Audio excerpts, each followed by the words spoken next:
यह कहानी है एक गरीब पिता और उसकी बेटी की।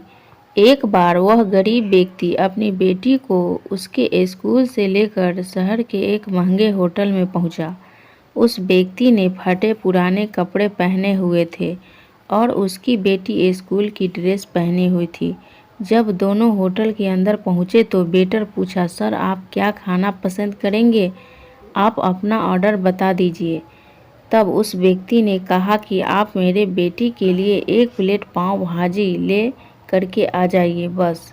वेटर ने कहा, सर आप कुछ नहीं लेंगे? आपके लिए भी कुछ लेकर आऊं? तो गरीब व्यक्ति ने कहा, मेरे लिए कुछ नहीं, आज मेरी बेटी के लिए पार्टी है।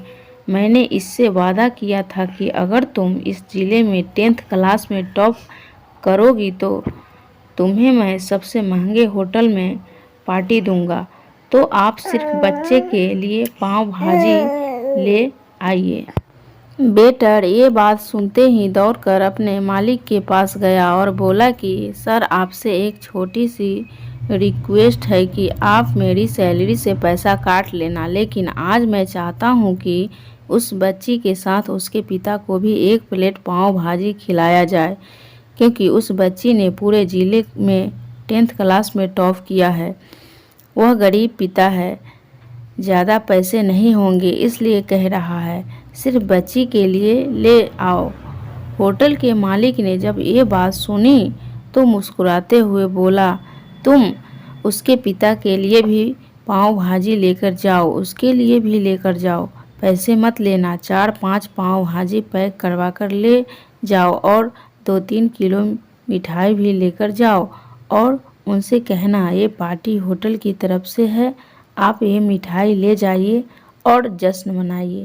जब वेटर ने 2 प्लेट पाव भाजी लेकर गया तो वह व्यक्ति चौंक गया और बोला, मैंने तो एक ही मंगाई थी, मेरे पास पैसे नहीं है। वेटर बोला, अरे सर शर्मिंदा मत कीजिए, ये पार्टी होटल की तरफ से है, आपकी बेटी हमारी बेटी ने टॉप किया है, ये मिठाइयाँ लेकर जाइए और जश्न मनाइए। पिता और बेटी खुश हो गए और चले गए। कई साल बीत गए।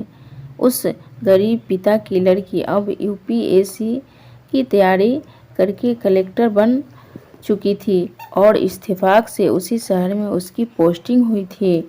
उस लड़की ने उस होटल में सूचना पहुंचा दी कि मैं उस होटल में लंच करने के लिए आ रही हूं। होटल के मालिक ने जब ये सुना तो होटल को पूरी तरह से सजवा दिया। गांव में ये बात पूरी तरह फैल गई और कस्बे के सभी लोग उन्हें देखने के लिए आने लगे।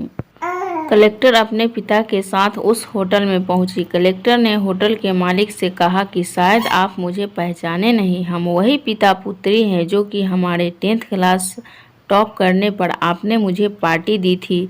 हम वही पिता पुत्री हैं, आज फिर से आए हैं और आज पार्टी हम देंगे आपको, आपके पूरे स्टाफ को और पूरे गांव को, क्योंकि आपने गरीबी का सम्मान किया है। आपने उस दिन जो पार्टी दी थी, मुझे बताया कि मुझे कितनी और ऊंचाई तक पहुंचना है, कितनी और बड़ी मंजिल को छूना है। आपने एक नई प्रेरणा दी थी और आज मैं उसी प्रेरणा को एहसान चुकाने के लिए आई हूँ। वो मैडम ये सब कहते जा रही थी और आंखों से आंसू बहते जा रही थी। यह कहानी हमें सिखाती है कि कभी भी किसी गरीब का मजाक मत उड़ाना, हो सके तो उसकी मदद करना और अगर मदद ना कर सके तो उसका मजाक मत उड़ाना। आशा करती हूँ ये कहानी आप लोगों को पसंद आया होगा। धन्यवाद।